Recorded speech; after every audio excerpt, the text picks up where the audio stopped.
This video is a general update on how things are going since switching to Tresiba and also more importantly Afrezza.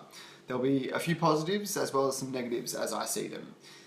The day after I had my best ever day as a diabetic where I spent just 4% of the 24-hour period outside of non-diabetic levels. So for 96% of the time I was within 60 to 140 or 3.6 to 7.7. The day after that happened, my glucose levels just went to shit, inexplicably.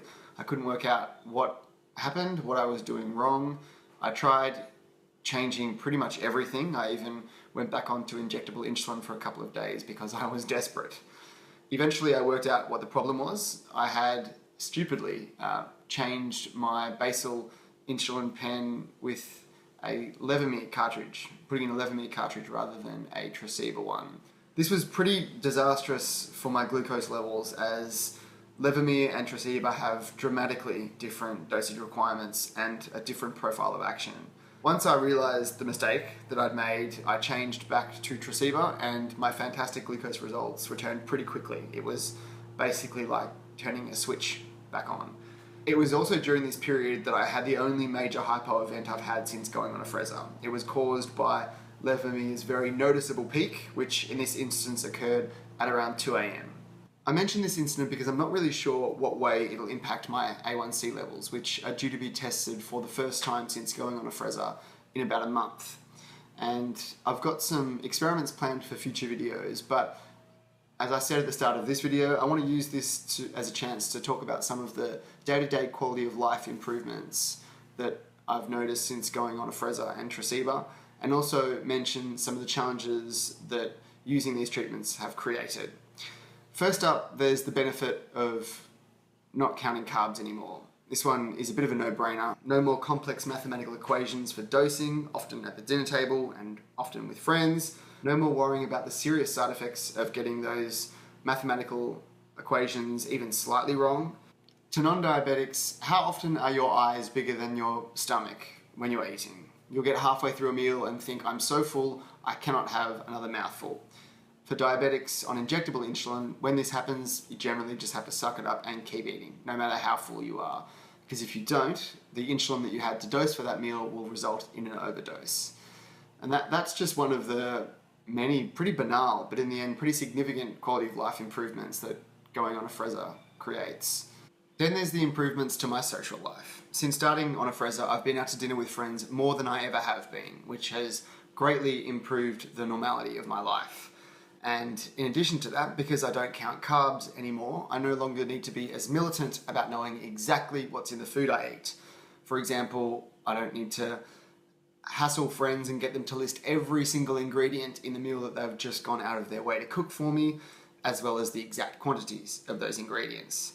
No one wants to be that guy. That guy is a total bore, but it's just one of the realities of being a type 1 diabetic on injectable insulin. And imagine going through that same process, but when you're out at a restaurant. Imagine relying on the accuracy of people you've never met before in order to make complex and potentially life-threatening medical decisions. Apart from being just dangerous, it totally strips the ability to be spontaneous in life. And after so many years of doing that, I just thought, stuff it, I'll eat at home. It's easier and I'll save myself the hassle. And there's also the issue of injecting while in public.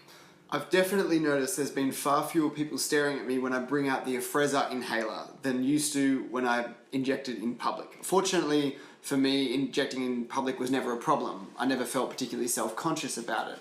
But I know that's not the case for a lot of people.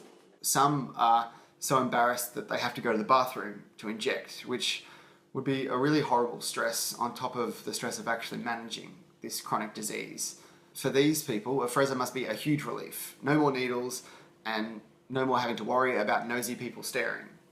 But Afrezza does present some new challenges, and one of those challenges is managing high-fat, high-carb meals like pizza.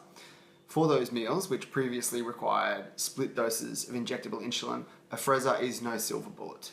Using the example of pizza, while on injectable insulin, I would have had a split dose, so 2 injections spaced 5 hours apart.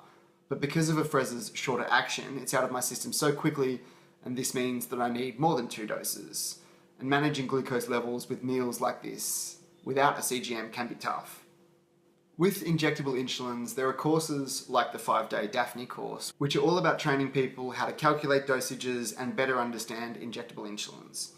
More than a decade of rapid-acting insulin experience resulted in these courses, but at the moment there's nothing like this for Afrezza. With Afrezza, we're all learning from scratch, and there's several different ways of dosing already in use, but no one knows the optimum way to use it yet. It's just a case of trial and error.